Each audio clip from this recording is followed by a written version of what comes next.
The winter of 1979 came to New York like a fist wrapped in ice.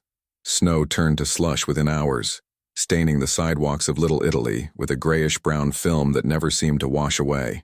Steam rose from subway grates, mingling with the exhaust of yellow cabs and the smoke from corner delis where old men argued over horse races and Nixon's ghost. The city smelled of roasted chestnuts, garbage strikes, and something darker, something that clung to the alleys where debts were settled and bodies occasionally surfaced in the Hudson. Sister Angela Moretti walked these streets with the quiet authority of someone who had earned her place among the broken. At 34, she was younger than most of the nuns at Our Lady of Sorrows, but her eyes carried a weariness that made her seem ancient. She wore the traditional black habit, though hers was always slightly rumpled, stained at the hem from kneeling in the mud beside dying addicts, or sitting with prostitutes in emergency rooms. Her hands were strong, calloused from scrubbing floors and peeling potatoes in the church kitchen. Her face, framed by the white coif, was angular and severe, beautiful in the way a marble statue is beautiful, cold and untouchable. But those who knew her, the dealers and the thieves, the mothers with too many mouths to feed, they saw something else. They saw kindness without judgment. They saw a woman who would slip $20 into a pocket when no one was looking, who would hold a trembling hand through withdrawal, who would baptize a stillborn child at 3 a.m. without asking questions. They called her the Saint of the Streets, though Angela herself never used the title. Saints, she believed, were dead. She was very much alive. It was a Thursday evening when Angela made her way to St. Vincent's Hospital, a paper bag tucked under her arm. Inside were sandwiches for the night shift nurses, homemade by the older nuns who still believed in the power of butter and prayer. The hospital loomed ahead, its brick facade yellow under the streetlights, windows glowing with the fluorescent exhaustion of the sick and the dying. Angela had spent countless hours here in waiting rooms and intensive care units, whispering the last rites over men who had done terrible things and women who had simply run out of luck. She pushed through the revolving door, nodding to the security guard who waved her past without checking her bag. Angela knew every corner of this building. The morgue in the basement where she sometimes helped prepare bodies for burial, the pediatric wing where she read stories to children with leukemia, the cafeteria where she occasionally stole food for families who couldn't afford the vending machines. Tonight, though, she had a different purpose. Angela took the stairs to the 3rd floor, her shoes making soft echoes in the stairwell. She passed a janitor mopping the hallway, exchanged a brief smile, and continued to the supply room near the nursing station. The door was unlocked. It always was during the evening shift. Inside, shelves were stacked with linens, gauze, syringes, and rows of labeled medications. Angela set the paper bag on a cart and pulled out a small glass vial from the folds of her habit. It was no larger than her thumb, filled with a clear liquid that caught the light like water, but it wasn't water. Angela had learned about poisons the way she had learned about prayer, slowly, methodically, with the patience of someone who understood that knowledge was both a weapon and a burden. She had spent months in the public library, reading medical journals and botany texts, cross-referencing symptoms with autopsy reports from old newspaper clippings. She had visited the botanical garden in the Bronx, sketching plants whose Latin names rolled off her tongue like incantations. Digitalis from foxglove, ricin from castor beans, aconitine from monkshood, each one a tool, each one a choice. The vial in her hand contained a concentrated extract of oleander, carefully distilled in the church kitchen late at night when the other nuns were asleep. It was tasteless, nearly odorless, and mimicked the symptoms of a heart attack so perfectly that even experienced coroners missed it. Angela had tested it on rats first, then on a stray dog that was suffering from a broken spine. The deaths were quick, merciful. She told herself that mercy mattered even in vengeance. Angela pocketed the vial and left the supply room, her heartbeat steady, her expression unchanged. She descended the stairs and exited through a side door that led to an alley behind the hospital. The cold air bit at her cheeks and she pulled her coat tighter. Ahead, parked beneath a broken streetlight, was a black Lincoln Continental with tinted windows. Angela approached without hesitation. The rear window rolled down, revealing the face of Vincent "Vinnie Knuckles" Calabresi, a capo in the Genovese family. He was in his late 50s, thick-necked and jowly, with hair slicked back and a gold crucifix hanging over his open collar. His eyes were small and dark, the kind that had seen too much and felt too little. He smiled when he saw Angela, the same smile he gave to waiters and shoeshine boys, polite, patronizing, dismissive. "Sister Angela," he said, his voice gravelly from decades of cigars. "You got my message." "I did," Angela replied, her tone flat. "You said it was urgent." Vinny gestured to the seat beside him. "Get in. I need to talk to you about my mother." Angela hesitated, then climbed into the car. The interior smelled of leather and cologne, and the heater was blasting. Vinny's driver, a younger man with a scarred jaw, glanced at her in the rearview mirror but said nothing. Vinny closed the window and turned to face her. "My mother," he began. "She's dying. Cancer. The doctors say she's got maybe a month, maybe less. She's in pain, sister. Real bad pain. The morphine doesn't do shit anymore." Angela folded her hands in her lap. "I'm sorry to hear that, Mr. Calabresi. I'll pray for her." Vinny waved a hand dismissively. "I don't want prayers. I want you to sit with her, talk to her. She likes you. Says you're the only one who doesn't treat her like she's already a corpse." "I'd be honored," Angela said. "When would you like me to visit?" "Tomorrow. I'll send a car." Vinny reached into his coat and pulled out an envelope, thick with cash. "For the church. My mother wanted me to give it to you." Angela took the envelope without counting it. She had taken money from men like Vinny before, money stained with blood and broken promises. She used it to buy food for the soup kitchen, to pay utility bills for families facing eviction, to bury the unclaimed dead. The priests didn't ask where it came from. They knew. Everyone knew.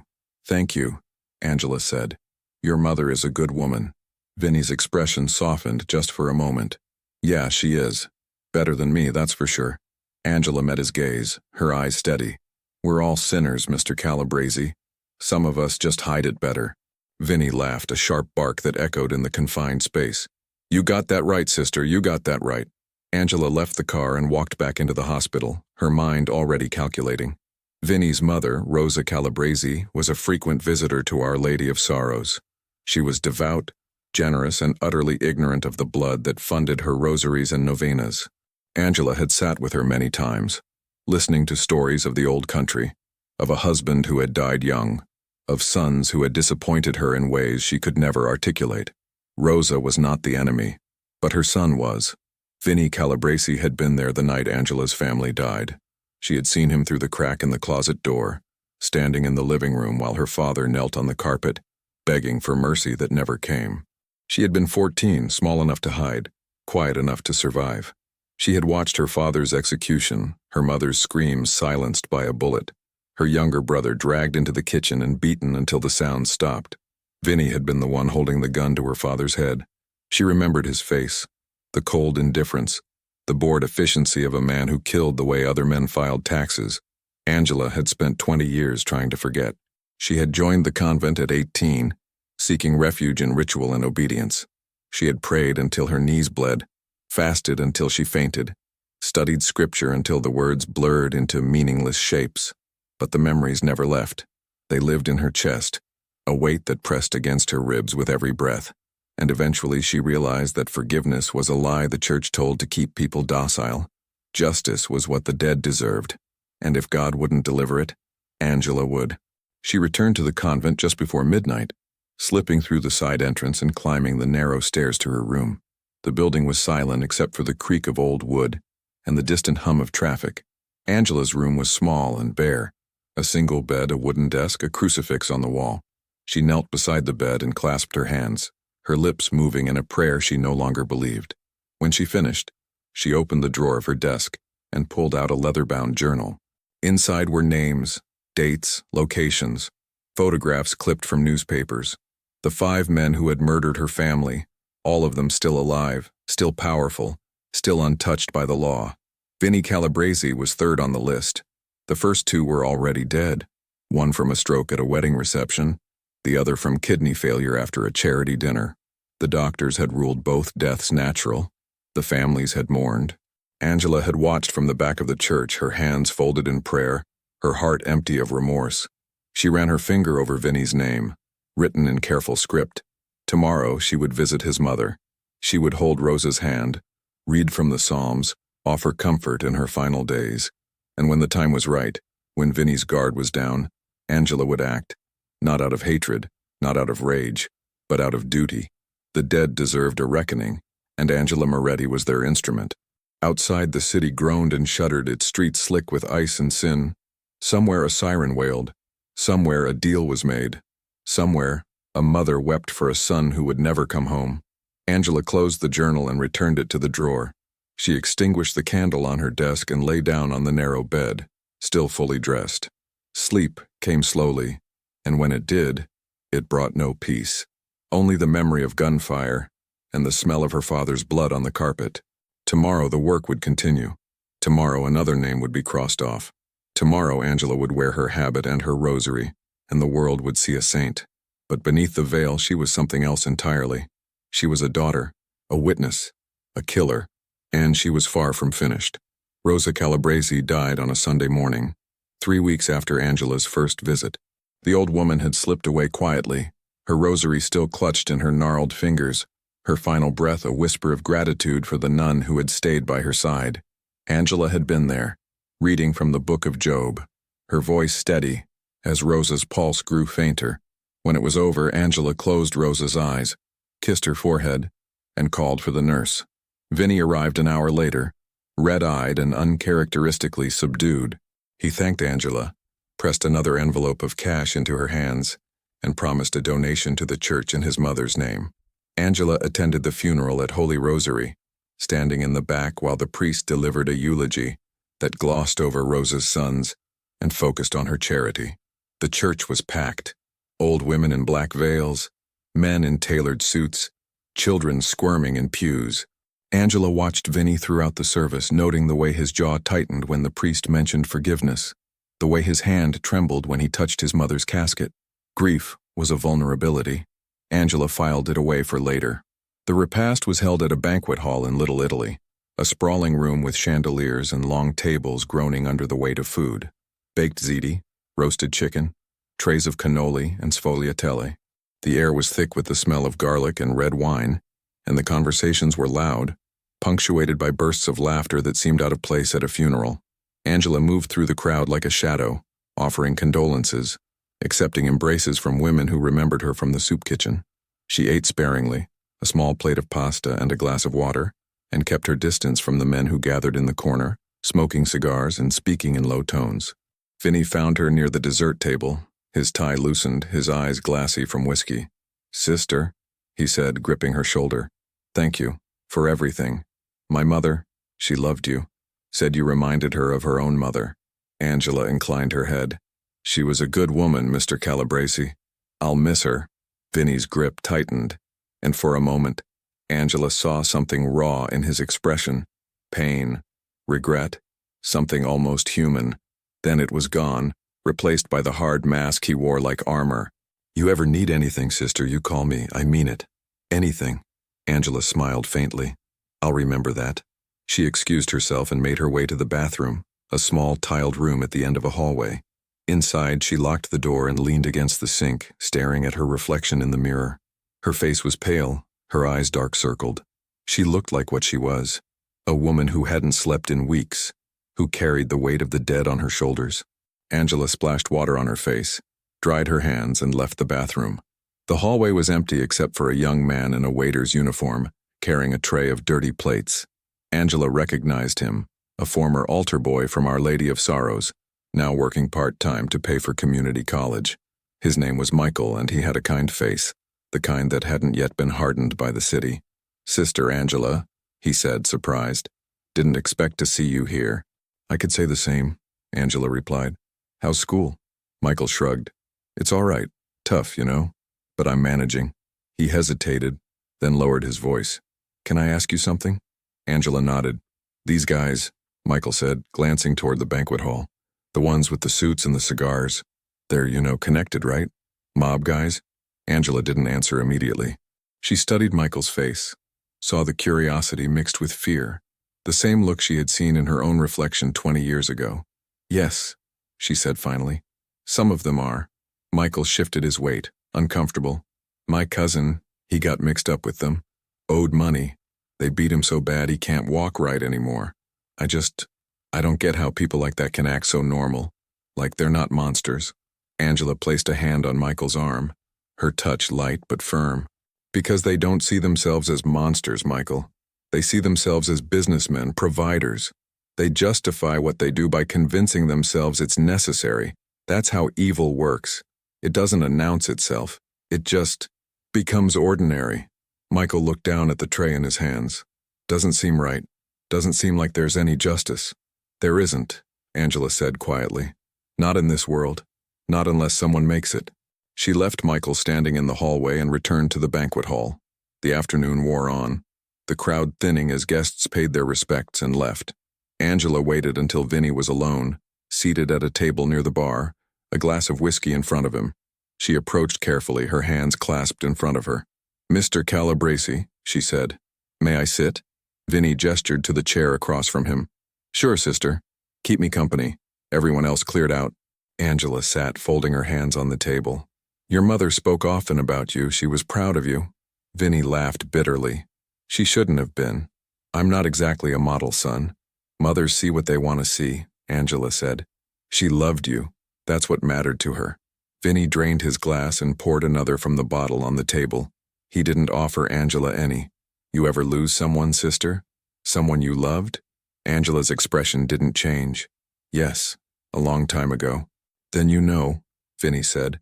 "You know how it feels, like there's this hole in your chest and nothing fills it. Not booze, not money, not even revenge."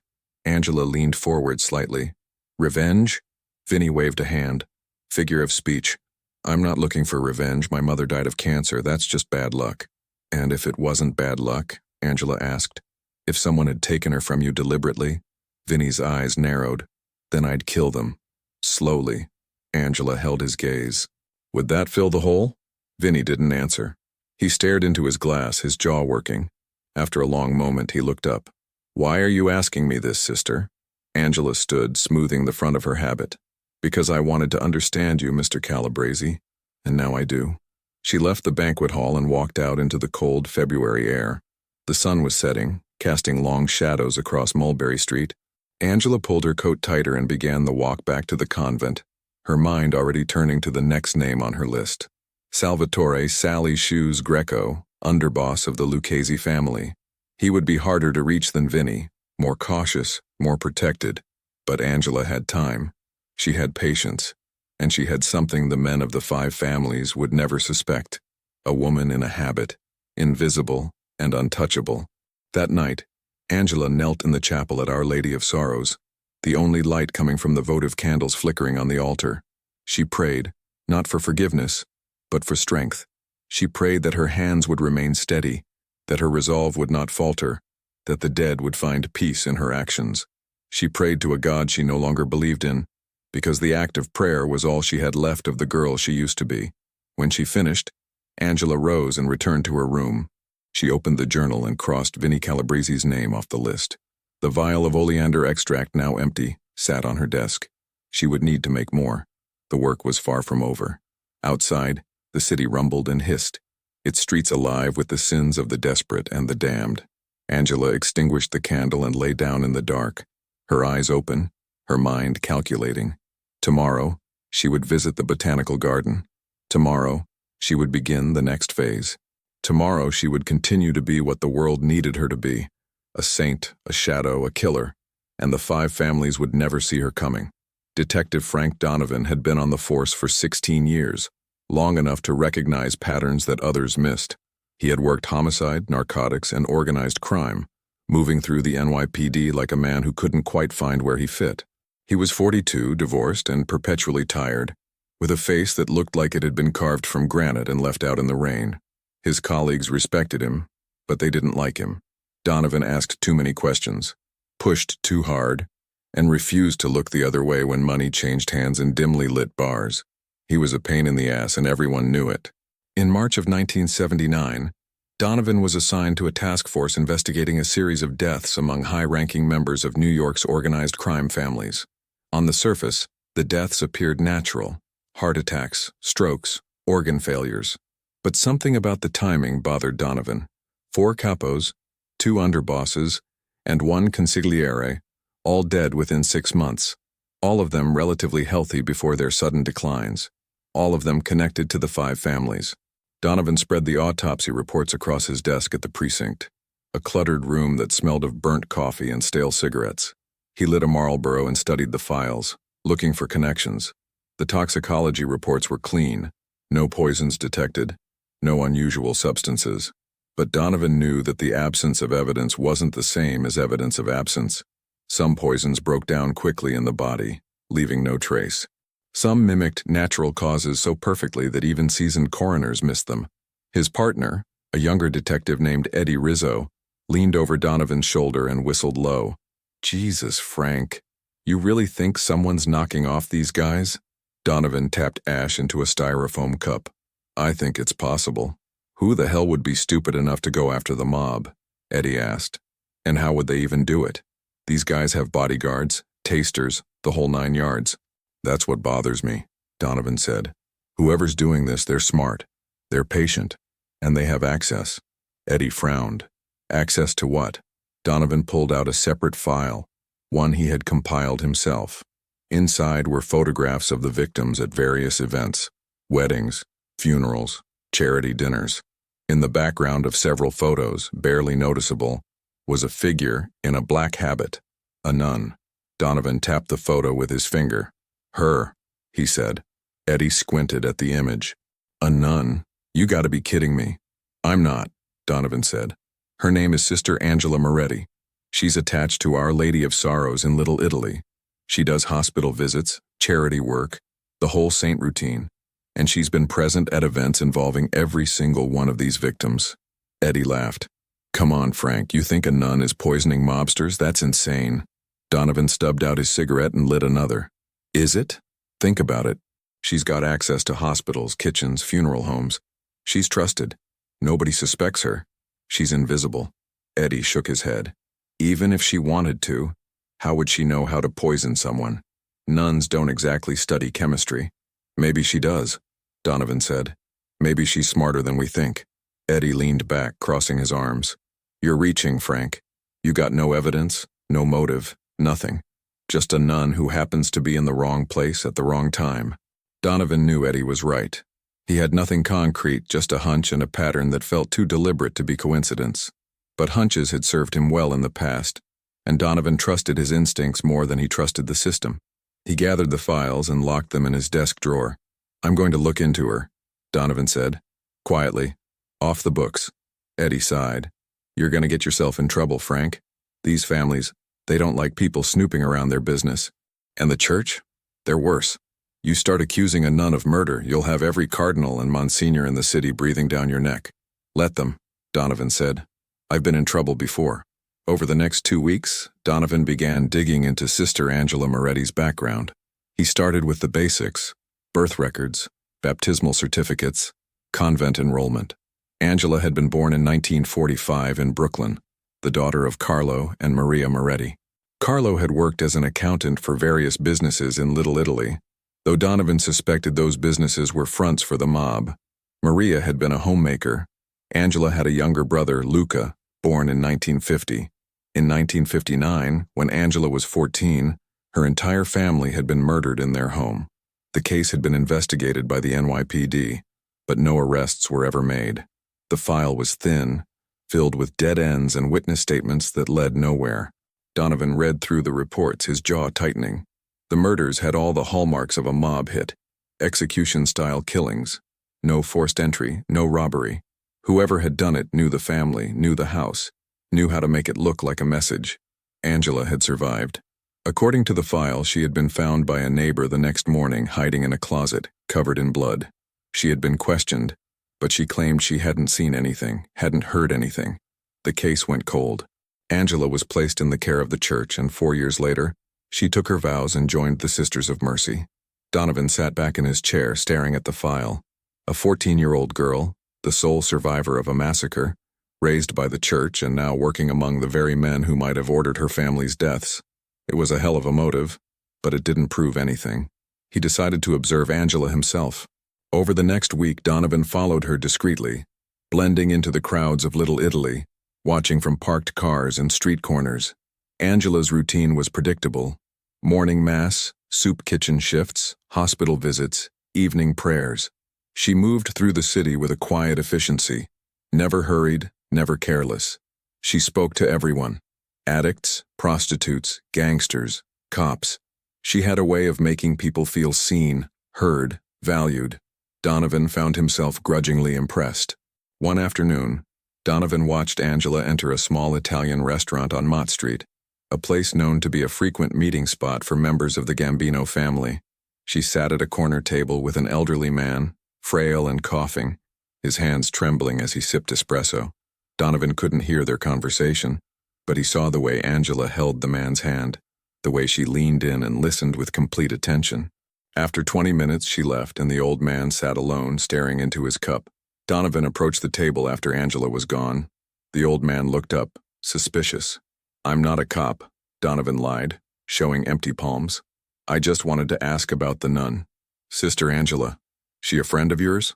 The old man's eyes narrowed. "She's a saint. You got a problem with that?" "No problem," Donovan said. "Just curious. She seems to know a lot of people." The old man coughed, a wet, rattling sound. "She knows everyone and she judges no one. That's why people talk to her. She listens, really listens. Not like you vultures." Donovan nodded slowly. "What do you talk to her about?" The old man leaned back, his expression hardening. "That's between me and God. Now get lost before I call someone who'll make you." Donovan left the restaurant, his mind churning. Angela was more than just a nun. She was a confessor, a confidant, someone people trusted with their darkest secrets. If she wanted to, she could gather intelligence on the 5 families with ease. But that still didn't prove she was a killer. That night, Donovan sat in his apartment, a cramped studio in Queens with water-stained walls and a radiator that clanked like a broken drum. He poured himself a whiskey and stared at the photograph of Angela he had pinned to his wall. Her face was calm, serene, almost beautiful in its stillness. But her eyes, there was something in her eyes that didn't match the rest. A hardness, a resolve. Donovan drained his glass and made a decision. He would confront her, not as a cop, but as a man with questions. He would watch her reaction, test her composure, see if the mask slipped. It was a risk. If he was wrong, he'd look like a fool. If he was right, he was dealing with someone far more dangerous than any mobster he'd ever faced.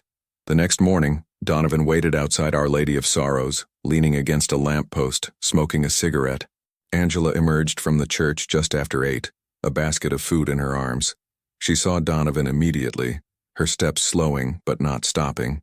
She approached him with the same calm expression she wore for everyone. "Good morning," she said. "Can I help you?" Donovan flicked his cigarette into the gutter. "I'm Detective Frank Donovan, NYPD. I'd like to ask you a few questions." Angela set the basket down on the steps. "About what?" "About some deaths," Donovan said. "Men connected to organized crime. Men you've been around recently." Angela's expression didn't change. "I'm around a lot of people, Detective. That's my job." "I know," Donovan said. "But these deaths, they're unusual, and you keep showing up in the background." Angela folded her hands in front of her. "Are you accusing me of something?" Donovan hesitated. "I'm trying to figure out what's going on, and I think you might know more than you're letting on." Angela held his gaze, her eyes unreadable. "If you have questions, Detective, you're welcome to ask them. But I have work to do. People are waiting for me." Donovan stepped closer, lowering his voice. "I know about your family. I know what happened to them. I know you have every reason to hate the people I'm investigating." For the first time, Angela's expression shifted. It was subtle, a slight tightening around her eyes, a flicker of something raw. Then it was gone. "My family died a long time ago, Detective," she said quietly. "I've made my peace with it." "Have you?" Donovan asked.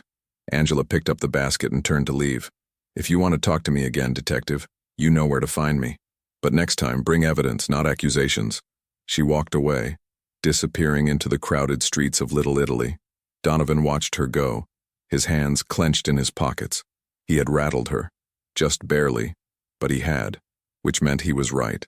Angela Moretti was hiding something, and Frank Donovan was going to find out what. The spring of 1979 was unseasonably warm, bringing an early thaw that turned the streets of New York into rivers of melted slush and grime. The city seemed to exhale after a brutal winter, its residents emerging from their apartments like prisoners released from cells. But beneath the surface, tension simmered. The 5 families were at war, not with each other, but with an invisible enemy. 3 more capos had died in the past month. One from a sudden aneurysm, another from liver failure, a third from what the doctors called cardiac arrest of unknown origin. The families were paranoid, accusing each other of treachery, hiring new bodyguards, testing their food and drink like medieval kings. Angela watched the chaos unfold with a detached satisfaction. The war she had started was consuming them from within, and they didn't even know she existed. But the detective Donovan was a problem. He was smart, persistent, and dangerously close to the truth. Angela had seen him watching her, following her, asking questions. She knew it was only a matter of time before he pieced together the pattern, and when he did, she would have to decide what kind of person she was willing to become. The final name on Angela's list was Dominic "Dom" the Butcher Falcone, the man who had orchestrated her family's murder. Dom was older now, in his 70s, but still sharp, still ruthless. He was a boss in the Bonanno family, insulated by layers of soldiers and capos, unreachable by the law and untouchable by rivals. But Angela had found a way in. Dom's grandson, a boy named Marco, was sick. He had been diagnosed with leukemia the previous fall and was undergoing treatment at St. Vincent's Hospital. Angela had met him during one of her visits to the pediatric wing, a quiet, brave child who smiled through the pain and asked her to read stories about saints. Angela had grown fond of Marco, despite herself. He was innocent, untouched by the sins of his family. But he was also her access point. Angela had been invited to Dom's estate in Westchester for Marco's birthday party, a lavish affair meant to lift the boy's spirits. She had accepted, knowing that this was her chance, perhaps her only chance, to finish what she had started. She spent the week before the party preparing, distilling a new batch of poison, this one faster acting, more potent. She tested it on herself in small doses, building up a tolerance, ensuring that if she had to drink from the same cup, she would survive while her target would not. The day of the party arrived, a Saturday in late April. Angela took the train to Westchester, carrying a gift-wrapped box of religious medals and a small vial tucked into the lining of her habit. The estate was enormous, a sprawling mansion surrounded by manicured lawns and iron gates. Security was tight. Men in dark suits patrolling the grounds, checking identification, watching every guest. Angela presented herself at the gate, was searched perfunctorily, and waved through. The party was held in the backyard, beneath a white tent strung with lights. Children ran across the grass, playing games and eating cake, while adults clustered in groups, drinking wine and speaking in low voices. Angela spotted Marco immediately, seated in a wheelchair, his head bald from chemotherapy, his eyes bright with excitement. She approached and handed him the gift, kneeling so they were at eye level. "Sister Angela," Marco exclaimed. "You came." "Of course I came," Angela said, smiling. "I wouldn't miss your birthday." Marco opened the box and pulled out a medal of St. Jude, the patron saint of lost causes. He held it up to the light, admiring it. "Thank you. I'll wear it every day." Angela kissed his forehead. "You're a brave boy, Marco. Never forget that." Dom Falcone approached, a tall, gaunt man with silver hair and a face like a hawk. He extended a hand and Angela shook it, her grip firm. "Sister Angela," Dom said, his voice gravelly. "Thank you for coming. It means a lot to the boy. And to me." "It's my honor," Angela said. "Marco is a special child." Dom's eyes lingered on her and Angela felt a chill. Did he recognize her? It had been 20 years and she had been a child then, but sometimes memory was persistent. Dom's expression gave nothing away. He gestured toward the tent. "Please, eat, drink, enjoy yourself. We're family here." Angela nodded and moved toward the buffet table, her heart pounding. She filled a plate with food she didn't intend to eat, and poured herself a glass of wine. Then she waited, watching the crowd, looking for an opportunity. Dom was surrounded by men, always within arm's reach of at least 2 bodyguards. But as the afternoon wore on and the wine flowed freely, the guards relaxed. Dom moved toward a table beneath the tent, sitting alone for a moment, a glass of whiskey in front of him. Angela approached, her movements casual, unhurried. She sat across from Dom, setting her wine glass on the table. "Mr. Falcone, may I ask you something?" Dom looked up, surprised. "Of course, sister. What's on your mind?" Angela leaned forward, her voice soft. "Do you believe in redemption?" Dom frowned. "That's a hell of a question. Why do you ask?" "Because I've spent my life trying to understand it," Angela said. "Whether people who do terrible things can ever be forgiven. Whether they deserve a second chance." Dom studied her, his eyes narrowing. You think I'm someone who's done terrible things? I think everyone has, Angela said. Some more than others. Dom chuckled, a dry, humorless sound. You're a strange one, sister. Most nuns don't ask questions like that. Angela reached into the folds of her habit, her fingers brushing the vial. Most nuns haven't seen what I've seen. Dom's expression shifted, a flicker of recognition passing across his face. What did you see? Angela's hand closed around the vial. I saw my father on his knees begging for his life. I saw my mother shot in the chest. I saw my brother beaten to death in our kitchen. I was 14. I was hiding in a closet. And I saw you, Mr. Falcone. I saw you standing there giving the orders. The color drained from Dom's face. He sat back, his hand moving toward his jacket. But Angela was faster. She pulled the vial from her habit and poured the contents into Dom's whiskey, the liquid mixing seamlessly with the amber liquor. Dom's bodyguards noticed the movement and started toward the table, but Angela raised her hands, her expression calm. I'm just talking to Mr. Falcone, she said. No need for alarm. Dom waved the guards back, his eyes locked on Angela. You're Carlo Moretti's daughter. I am, Angela said. And you killed my family. Dom's jaw tightened. Your father was stealing from us. He knew the rules. He broke them. He was an accountant, Angela said. He made a mistake that didn't deserve a death sentence for him, my mother and my brother. Dom picked up his glass, his hand trembling slightly. So what now? You're going to kill me? Here, in front of all these people? Angela shook her head. I already did. That whiskey you're holding? It's poisoned. Oleander extract. Fast acting. You have maybe 10 minutes. Dom stared at the glass, then at Angela. For a moment he looked like he might throw it, call for help, do something. But then he laughed. A bitter, defeated sound. You're a piece of work, sister. I'll give you that. He raised the glass to his lips and drank deeply, draining half of it. Angela watched, her expression unchanging. Dom set the glass down and leaned back in his chair. Why? He asked. Why go through all this? Why not just put a bullet in my head? Because I wanted you to know, Angela said. I wanted you to see me, to understand that the girl you left alive in that closet grew up. And she remembered. Dom coughed, a harsh, rattling sound. His face was already beginning to pale, sweat beading on his forehead. You think this makes you better than me? You think God's going to forgive you for this? I don't want forgiveness, Angela said quietly. I want justice. For my family. For everyone you've hurt. Dom's eyes fluttered, and he slumped forward, his breathing labored. The bodyguards noticed and rushed over, shouting for a doctor. Angela stood, backing away as chaos erupted around the table. She slipped through the crowd, moving toward the gate, her heart pounding but her steps steady. No one stopped her. No one even looked at her. She was just a nun, leaving a party. Invisible. Angela took the train back to Manhattan, her mind strangely quiet. She had done it. The list was complete. The men who had murdered her family were dead. But she didn't feel relief. She didn't feel triumph. She felt empty, hollowed out, like a vessel that had been filled with purpose and was now drained dry. When she returned to Our Lady of Sorrows, she found Detective Donovan waiting for her in the chapel. He was sitting in a pew, his hands clasped, his expression unreadable. Angela stopped at the entrance, her breath catching. I've been expecting you, she said.